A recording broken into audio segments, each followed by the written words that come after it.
మాజీ ముఖ్యమంత్రి వర్యులు శ్రీ వైఎస్ జగన్మోహన్ రెడ్డి గారు గత ప్రభుత్వంలో 17 మెడికల్ కాలేజీలు మెడికల్ కౌన్సిల్ ఆఫ్ ఇండియా నుంచి పర్మిషన్ తీసుకొచ్చి ప్రభుత్వం నుంచి వాళ్ళకి ల్యాండ్ అలాట్ చేశారు మెడికల్ కాలేజీలకి. అదేవిధంగా ప్రభుత్వ నిధుల నుంచి సుమారుగా అందులో 7 మెడికల్ కాలేజీలు పూర్తి చేయడం జరిగింది. దాంట్లో 5 మెడికల్ కాలేజీలు కూడా ప్రజెంట్ అడ్మిషన్స్ జరిగి క్లాసెస్ కూడా జరుగుతున్నాయి. ఈ తరుణంలో ఈ మెడికల్ కాలేజీలు ఆంధ్రప్రదేశ్ లో ప్రతి జిల్లాకి ఒక మెడికల్ కాలేజ్ ఉండాలని మంచి ఉద్దేశంతో జగన్మోహన్ రెడ్డి గారు తీసుకొస్తే ఇవి ఎక్కడైతే పూర్తయితే జగన్మోహన్ రెడ్డి గారికి క్రెడిట్ వస్తుందనే దురుద్దేశంతో ఈ రోజు కూటమి ప్రభుత్వం చంద్రబాబు నాయుడు గారు దీన్ని ప్రైవేట్ పరం చేయడానికి చాలా దారుణమైన నిర్ణయం తీసుకున్నారు. ప్రజల నుంచి చాలా వ్యతిరేకత వస్తుందమ్మా దీనివల్ల.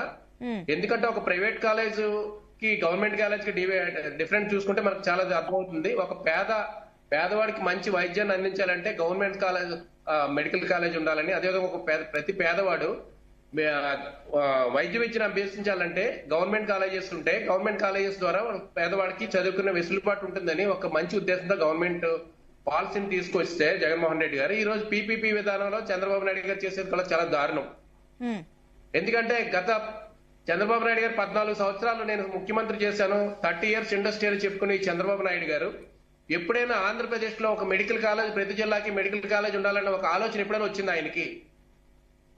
ఎప్పుడు కూడా పబ్లిసిటీ చేసుకోవడం తప్ప ఆయన ప్రజలకి ఏదైతే అందుబాటులో ఉండాలి, ప్రజలకు ఏదైతే అవసరమో ఎప్పుడు కూడా ఆలోచించే వ్యక్తి చంద్రబాబు నాయుడు గారు కాదు. ఎందుకంటే ఆయనకి ఎప్పుడు పబ్లిసిటీ, ప్రతిదీ నేనే చేశాను, హైదరాబాద్ నేనే సృష్టించాను, అదేవిధంగా ప్రతిదీ కూడా నేనే చేశానని చెప్పుకునే అంగులు ఆర్పడాలు చెప్పుకునే చంద్రబాబు నాయుడు గారు దయచేసి ఈ ప్రైవేట్ మెడికల్ కాలేజీలు ప్రైవేట్ చేసే విధానాన్ని మీరు వెంటనే ఉపసంహరించుకోవాలి. మీరు ఏదైతే జిఓఎంఎస్ నెంబర్ 590 ఉందో దాన్ని వెంటనే రద్దు చేసి ప్రభుత్వ ఆధీనంలో ఉన్న ప్రైవేట్ మెడికల్ కాలేజీలన్నీ కూడా పూర్తి నిర్మాణం చేయండి. ఎందుకంటే మెడికల్ కాలేజ్ మీరు రాష్ట్ర బడ్జెట్ సుమారుగా 2,50,000 కోట్లు రాష్ట్ర బడ్జెట్ తీసుకున్నప్పుడు కనీసం ఒక 10,000 కోట్ల రూపాయలు మెడికల్ కాలేజీకి పెట్టారా మీరు?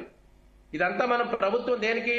ప్రజలకి మంచి చేయాలి. ప్రజల వరకు ప్రజల చేత ఎన్నుకునే ప్రభుత్వాలు ప్రజలకు మంచి చేసే ఉద్దేశంతో ఉండాలి తప్ప మన బినామీలకి ఈ రోజు తీసుకొచ్చి వాళ్ళందరినీ కూడా ఇక్కడ మెడికల్ కాలేజీలు ప్రైవేటైజేషన్ చేసి బినామీల పేరును పెట్టేస్తే చేయడానికి ప్రజలందరూ కూడా సిద్ధంగా లేరు. దీని మీద మా వైఎస్ఆర్ కాంగ్రెస్ పార్టీ అదేవిధంగా జగన్మోహన్ రెడ్డి గారు ఎప్పుడు కూడా అయితే ఒకటి చెప్పండి సత్యనారాయణ గారు, నార్మల్ గా గవర్నమెంట్ హాస్పిటల్లో ఒక బెడ్ ఛార్జ్ ఎంత ఉంటుంది అండ్ ఒక సీట్ ఛార్జెస్ ఎంత ఉంటాయి, దాని గురించి ఒకసారి చెప్పండి. ఒకవేళ పీపీపీ అయితే ఈ ఫీజెస్ లో ఎలాంటి వ్యత్యాసం మీరు చూడొచ్చు?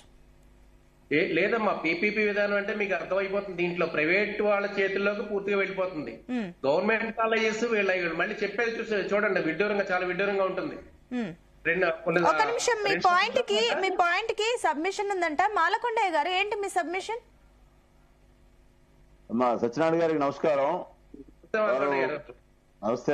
అన్ని విషయాలు వారికి తెలుసు. మీరు అడిగినటువంటి చక్కటి ప్రశ్న ఏదైతే ఉందో, private college government medical college నిర్మాణానికి అయ్యేటటువంటి వ్యవహారంలో ప్రైవేట్ పార్ట్నర్షిప్ వచ్చినప్పుడు ప్రైవేట్ వ్యక్తులు ఎంత ఖర్చు పెడతారు, ఏ సీటుకి ఎంత ఉంటుంది, అక్కడ జరిగేటటువంటి వైద్య పరికరాల విషయంలో ఎవరి షేర్ ఎంత ఉంది, 590 జీవో నెంబర్ లో ఏం చెప్తుంది అనే విషయం మీద మరి సత్యనారాయణ గారు కొంచెం వివరంగా చెప్పినట్టయితే మరి జగన్మోహన్ రెడ్డి గారు చెప్పేటటువంటి తప్పుడు అబద్ధాల కంటే సత్యనారాయణ గారు నిజాయితీగా ఆ జీవోలో ఉన్న అంశం మెడికల్ కాలేజీలు నిర్మాణానికి కావాల్సినటువంటి విషయాల్లో ప్రైవేటు వ్యక్తులు వచ్చినట్టయితే వాళ్ళు ఎంతవరకు ఖర్చు పెడతారు, వారు ఎంతవరకు సేఫ్ తీసుకుంటారు, వైద్యం చేసేటటువంటి పేదలకి అందుబాటులో ఉండాలనేటటువంటి విషయంలో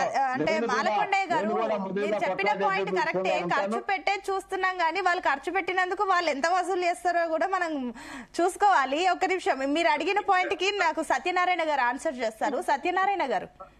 అమ్మా, మన మాలకొండ గారు చెప్తున్నారు, ఇప్పుడు ప్రైవేట్ వాళ్ళ చేతిలోకి వెళ్తే ఇప్పుడు ప్రెసిడెంట్ కార్పొరేట్ హాస్పిటల్ పరిస్థితి చూస్తున్నాం.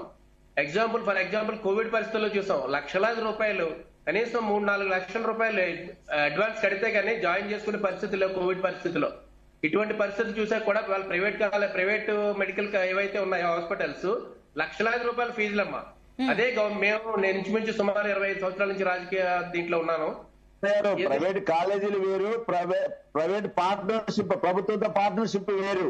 ఆ రోజు జగన్మోహన్ రెడ్డి గారు ముఖ్యమంత్రిగా ₹1 కూడా ఖర్చు పెట్టకుండా జనాన్ని కరోనాలో కావాలని వదిలేస్తే ప్రైవేట్ హాస్పిటల్కి వెళ్ళినట్టు దోపిడీకి గురయ్యారు. ప్రభుత్వం ఏం చేస్తుందంటా నేను, మీరు దానికి సమాధానం మీరు అంటే మేడం గారు అడిగినటువంటి చక్కటి విషయం అది ఒకసారి చెప్పండి, రాష్ట్రంలో ప్రజలందరికీ అర్థమవుతుంది. కాదు మాలకొండ గారు, ప్రభుత్వ నిర్వహణ అంటే ఇప్పుడు ప్రభుత్వం ఓన్లీ మెడికల్ కాలేజీలో ప్రతి మెడికల్ కాలేజీలో 400 బెడెడ్ హాస్పిటల్ కూడా ఉంటుంది. దీంట్లో ఓన్లీ ఎడ్యుకేషన్ ఒకటే కాదు, దీంట్లో 400 నుంచి 500 బెడ్ హాస్పిటల్ కూడా ఉంటుంది. ఈ హాస్పిటల్స్ లో రేపు పొద్దున్న ఎవరైనా పేదవాడు జాయిన్ అయితే వాళ్ళైనా ఫ్రీగా చేస్తారా చెప్పండి? అదే చెప్తున్నాను సార్. ఇప్పుడు సత్యనారాయణ గారు ఒక విషయం, నేను ఏమంటానంటే ఫ్రీగా చేస్తారనే ప్రశ్న కోసం కాదు.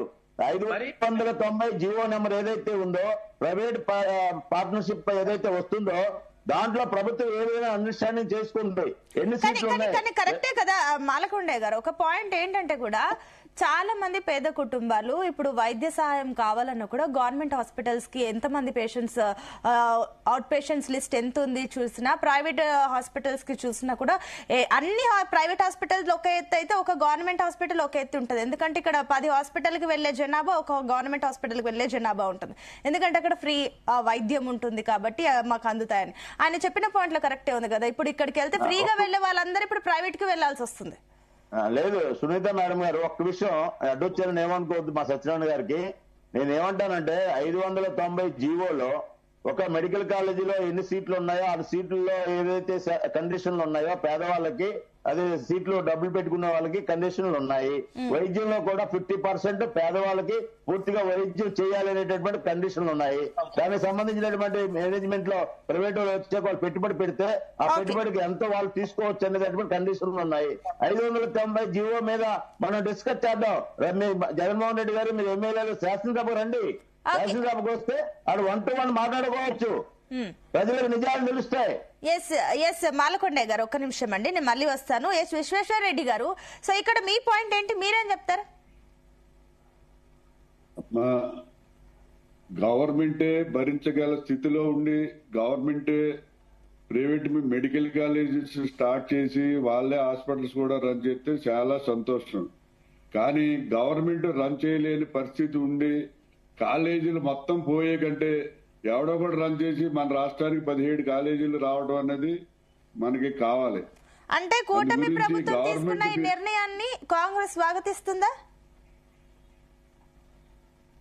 తప్పదమ్మా, ఎందుకంటే కాలేజీలు పోకూడదు. ఈవేళ చంద్రబాబు నాయుడు గారు నిజంగా రన్ చేయలేం, మాకు వద్దు 12 కాలేజీలు అంటే ఏంటి మన పరిస్థితి? కాలేజీలు అనేవి కావాలి మనకి. 17 మెడికల్ కాలేజీలు ఆంధ్రప్రదేశ్ రావాలి, అవి రన్ అవ్వాలి. కానీ సబ్జెక్టు కండిషన్ అని చెప్పి దాంట్లో పేదలకి కూడా ఉచితంగా వైద్యం చేసేలాగా 50%, అలాగే సీట్లు కూడా పేద విద్యార్థులకి ఉచితంగా ఇచ్చే విధానం కూడా అన్ని 590 జీవోలు ఉన్నాయని చెప్తున్నారు. జీవో అయితే నేను పూర్తిగా స్టడీ చేయలేదు. కాబట్టి పేదలకి కనీసం 50% పూర్తి న్యాయం జరుగుతుందంటే కాంగ్రెస్ పార్టీ స్వాగతిస్తుంది గ్యారంటీగా. అంతేగాని ఇది కంప్లీట్ ప్రైవేటైజేషన్ గా ఇచ్చేస్తే మాత్రం వ్యతిరేకిస్తాం. ఎందుకంటే ఇందులో అంటే మొన్నటి వరకు ఉచితంగా వైద్యం అందిన వాళ్ళకి ఇప్పుడు 50% మీరు స్వాగతిస్తున్నప్పటికీ ఇప్పుడు 50% గవర్నమెంట్ చూసుకుంటుంది, ఇంకా 50% ప్రైవేట్ సంస్థలు ఏవైతే వస్తాయో పార్ట్నర్షిప్ లో అవి ఆ రేట్ ని డిసైడ్ చేస్తాయి ఆ ఫీజుకి సంబంధించి. సో ఈ 50% అయితే వచ్చే వాళ్ళు కట్టాల్సిందే కదా. 100%. ఏం చెప్తారు విశ్వేశ్వర రెడ్డి గారు? అవునమ్మా, కట్టాలి.